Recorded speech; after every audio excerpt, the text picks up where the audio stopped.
Friends আমি নীলাঞ্জনা আজ যাচ্ছি রামপ্রসাদ ভিটা। এখন বাজে 7টা। তো আমি এখন যাচ্ছি, তোমাদের পুরো ব্লগটা ঘুরে দেখাবো। চলো তো আমার আজ সন্ধ্যের গন্তব্যস্থান রামপ্রসাদ ভিটা। হ্যালো এভরিওয়ান, আমি নীলাঞ্জনা।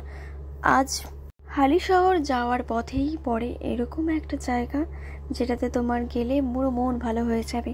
তো আমিও গিয়ে একটু ভিডিও শ্যুট করে নিলাম, তোমাদেরও দেখাচ্ছিলাম।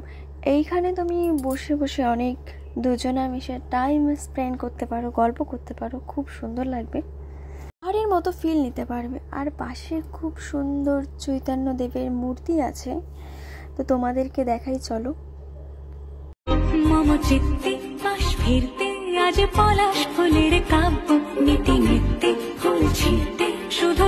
জায়গাটা তোমাদের কেমন লাগছে প্লিজ কমেন্টের মাধ্যমে বলবে।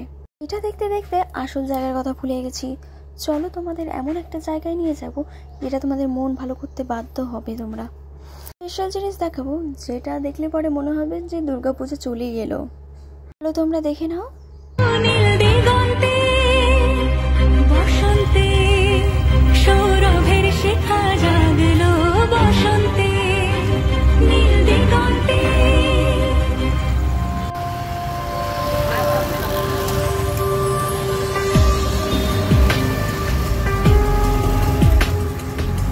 হালিশহরের সবথেকে পুরনো শিব মন্দির, তোমাদেরকে পুরোটা ঘুরিয়ে নিয়ে আসি, চলো।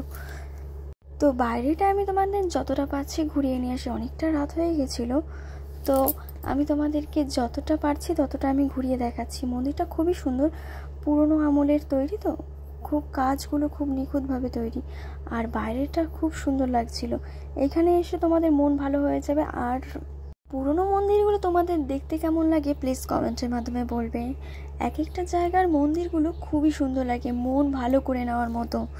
আমি একটু দেখে নিচ্ছিলাম, আমি ভাবছিলাম এই দুটো ফটো তুলে নেব, তো আমি জিজ্ঞাসা করছিলাম আমার হাজব্যান্ডকে যাবো কোথায়। রামপ্রসাদ ভিটা। আমরা আসল জায়গায় পৌঁছে গেছি, রামপ্রসাদের বসত বাড়িতে, কালী সাধক রামপ্রসাদের বসত বাড়ি। তো জায়গাটা এতটা নিস্তব্ধ আর পুরো মন শান্ত করে নেওয়ার মতো।